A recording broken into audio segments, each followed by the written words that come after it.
नमस्कार, मैं हूं आमिल बेग। आप देख रहे हैं सिटी बुलेटिन न्यूज। पेश हैं आज के प्रमुख समाचार। अयोध्या में बन रहे मर्यादा पुरुषोत्तम भगवान श्री राम एयरपोर्ट के निर्माण का कार्य एयरपोर्ट अथॉरिटी ऑफ इंडिया ने निर्धारित समय से बढ़ा दिया है। अब भगवान श्री राम एयरपोर्ट मार्च 2023 तक तैयार होगा। पहले इसका लक्ष्य दिसंबर 2022 तक रखा गया था, लेकिन इसका लक्ष्य बढ़ा दिया गया है। हालांकि रनवे का कार्य दिसंबर 2022 तक ही पूरा हो जाएगा। इसमें अतिरिक्त बिल्डिंग और अन्य कार्य मार्च 2023 तक पूरे होंगे। इसके अलावा लाइसेंस लेने में भी और समय लग सकता है। अयोध्या के सांसद लल्लू सिंह ने आज निर्माणाधीन एयरपोर्ट का निरीक्षण किया और कार्य की प्रगति की जानकारी ली। सांसद लल्लू सिंह ने बताया कि एयरपोर्ट का निर्माण 200 करोड़ रुपए से कराया जा रहा है।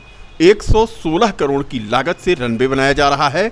बिल्डिंग 77 करोड़ में तैयार होगी।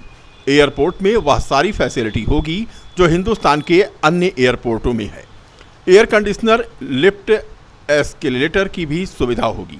अयोध्या की गरिमा के अनुरूप एयरपोर्ट भी राम मंदिर के मॉडल की तरह ही बनाया जा रहा है, ताकि जब श्रद्धालु एयरपोर्ट पर उतरें तो उन्हें इस बात का एहसास हो कि वे भगवान श्री राम की नगरी में हैं।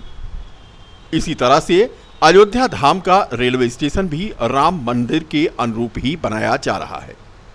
तो अपने दर्शकों को हम बता दें कि अयोध्या में जो एयरपोर्ट बन रहा है उसके रनवे का काम खासा तेज चल रहा है।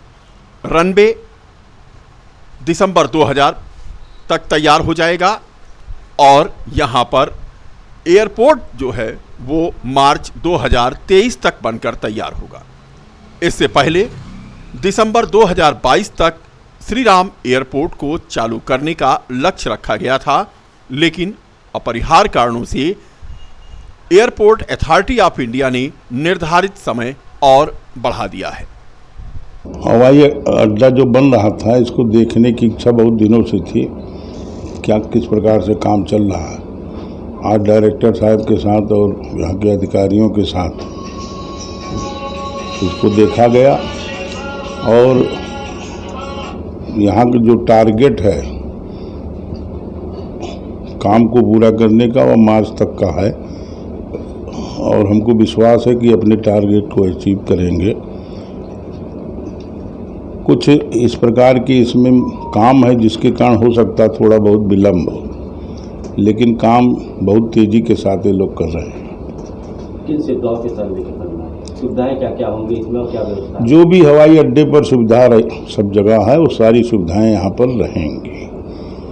और मंदिर मॉडल का है रेलवे स्टेशन बन रहा है, हवाई अड्डा बन रहा। कितने लागत से तैयार?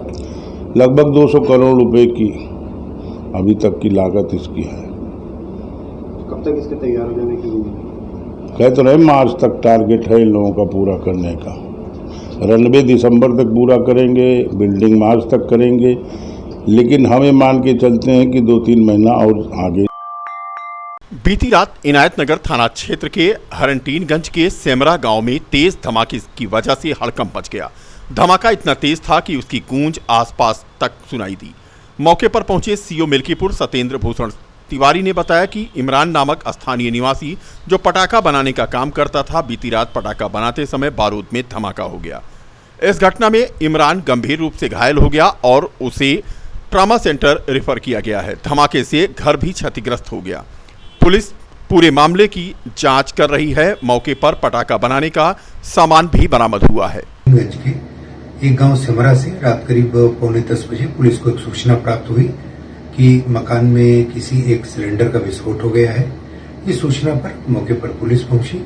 वहां पर छानबीन में ये तथ्य सामने आया कि सलीमुल्लाह का मकान था और उनके लड़के इमरान, जिसकी उम्र करीब 30 वर्ष थी, उसको चेहरे पर और कंधे पर थोड़ी सी चोट आई थी।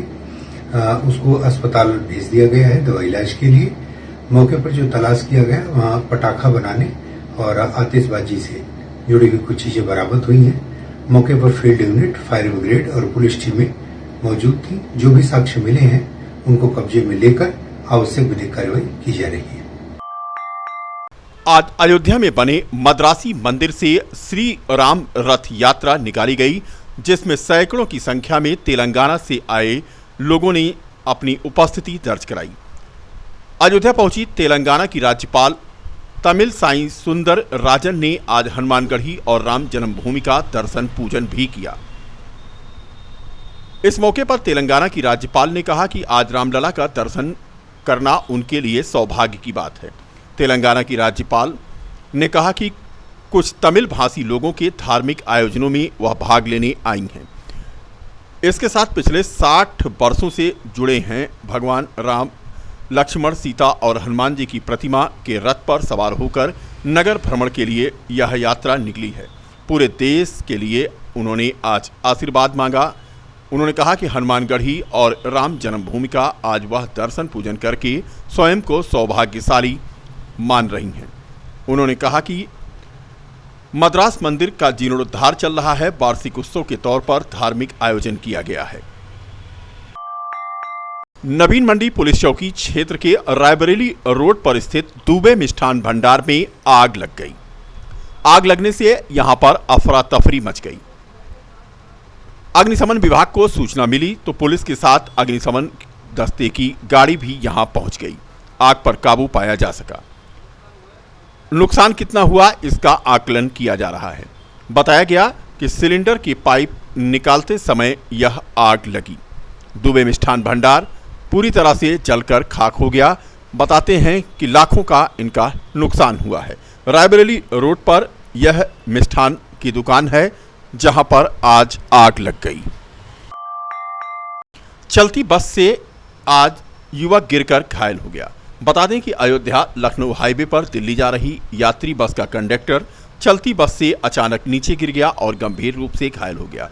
घायल अवस्था में उसे जिला चिकित्सालय में भर्ती कराया गया है, जहां उसकी हालत नाजुक बनी हुई है। कंडक्टर विशाल पुत्र धर्मवीर सिंह निवासी बिजनौर का रहने वाला है। घर वालों को घटना की सूचना दे दी गई है। डॉक्टर परिजनों का इंतजार कर रहे हैं। आज ट्रैक्टर पलटने से एक युवक गंभीर रूप से घायल हो गया। भवानीपुर अंजना थानापुरा कलंदर के रहने वाले अवनीश पांडे उम्र 27 वर्ष पुत्र राम सुरेश पांडे अपने खेत में ट्रैक्टर ले जा रहे थे जुताई करने के लिए। जुताई करने के बाद जब वह वापस आ रहे थे, इसी बीच में ट्रैक्टर पलट जाने से वह गंभीर रूप से घायल हो गए। घायल अवस्था में उसे जिला चिकित्सालय लाया गया, जहां पर उसका इलाज चल रहा है। रीडगंज चौराहे पर घायल अवस्था में पड़े एक अज्ञात व्यक्ति को पुलिस ने एम्बुलेंस के जरिए आज जिला चिकित्सालय पहुंचाया। शहर के रीडगंज चौराहे पर लगभग 60 वर्षीय बुजुर्ग व्यक्ति को घायल अवस्था में पड़ा देखकर लोगों ने 108 एम्बुलेंस के जरिए उसे जिला चिकित्सालय पहुंचाया। इलाज के दौरान बुजुर्ग अपना नाम पता ठीक से नहीं बता पा रहा है। शहर के नाकाचुंगी स्थित जगत हॉस्पिटल के प्रांगण में जगत चैरिटेबल ट्रस्ट के द्वारा निःशुल्क कोविड-19 टीकाकरण का आयोजन किया गया। जगत हॉस्पिटल में प्रातः 11 बजे से 1 बजे तक 12 साल से 17 साल तक की आयु वर्ग के बच्चों के लिए कोविड-19 सुरक्षा हेतु टीकाकरण का निःशुल्क शिविर लगाया गया। शिविर में सीरम इंस्टीट्यूट ऑफ इंडिया के द्वारा निर्मित कोवैक्स नामक वैक्सीन लगाई गई। लगभग 50 से अधिक बच्चों ने वैक्सीन लगवाई। इस मौके पर जगत हॉस्पिटल की director doctor SM Dwivedi, trustee Simmi Dwivedi के अलावा सहयोगी गौरव कुमार, धर्मेंद्र कुमार तिवारी, रामावती, पंकज श्रीवास्तव आदि मौजूद रहे। डॉक्टर SM द्विवेदी ने बताया कि शिविर लगाने का मुख्य उद्देश्य जिले में कोरोना के बढ़ते मरीजों को देखते हुए उनको वैक्सीन लगाया जाना शामिल है। अब कोविड के केसेज इधर फिर से बढ़ रहे हैं, तो कोविड की सुरक्षा के लिए बच्चों का जिनका टीकाकरण नहीं हुआ था, जैसे 18 साल के नीचे के बच्चों का नहीं हो पाया था, तो उसके लिए जगत चैरिटेबल ट्रस्ट की तरफ से 50 बच्चों का निःशुल्क टीकाकरण हम यहाँ पर करवा रहे हैं। और हमारे सहयोगी यहाँ पर राधा सिस्टर हैं, मिस्टर धर्मेंद्र कुमार तिवारी हैं, गौरव कुमार जी हैं, पंकज श्रीवास्तव जी हैं, ट्रस्टी मैडम सिमी द्विवेदी हैं, my self doctor SM Dwivedi. हम लोगों का ये अभियान कोविड की सुरक्षा के लिए किया जा रहा है। बच्चों के 11 बजे से 3 बजे के बीच में 50 बच्चों का वैक्सीनेशन होना है आज। बकरीद और कांवड़ यात्रा को लेकर प्रशासन अलर्ट हो गया है और आज पुलिस ने वरिष्ठ अधिकारियों के साथ रूट मार्च किया। अयोध्या में बकरीद और कांवड़ यात्रा को लेकर पुलिस प्रशासन अलर्ट मोड पर है। बकरीद को लेकर SSP प्रशांत वर्मा ने आज पुलिस बल के साथ रूट मार्च कर लोगों से शांति व्यवस्था बनाए रखने की अपील की। वहीं कांवड़ यात्रा और बकरीद को देखते हुए पुलिस और प्रशासनिक अधिकारी लगातार मीटिंग कर रहे हैं। सभी थानों में पीस कमेटी की बैठक भी कराई जा रही है। कांवड़ यात्रा के रूट पर पुलिस निगरानी भी कर रही है। कांवड़ यात्रा के लिए आज ये रूट मार्च शांति व्यवस्था बनाए रखने के लिए निकाला गया। बकरीद को लेकर स्पष्ट कर दिया गया कि पहले से चले आ रहे कुर्बानी स्थलों पर ही कुर्बानी दी जाएगी, नए स्थानों पर कोई कुर्बानी नहीं होगी।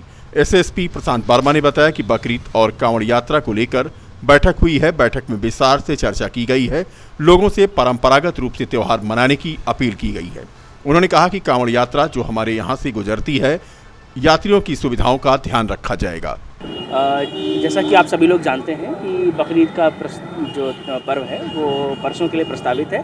इस संबंध में सभी थानों पे हमारी पीस कमेटी की बैठक हो चुकी है और लोगों को जो शासन के दिशा निर्देश हैं उनसे अवगत करा दिया गया है और उनसे अपील की गई है कि एक शांतिपूर्ण वातावरण में जो निर्देश हैं उनका पालन करते हुए एक सौहार्दपूर्ण वातावरण में अपने पर्व को मनाएं और इस प्रकार से मतलब अपना पर्व को हम जो परंपराएं हैं उनको करें ताकि किसी प्रकार से हमारा जो सांप्रदायिक सौहार्द है वो प्रभावित ना हो।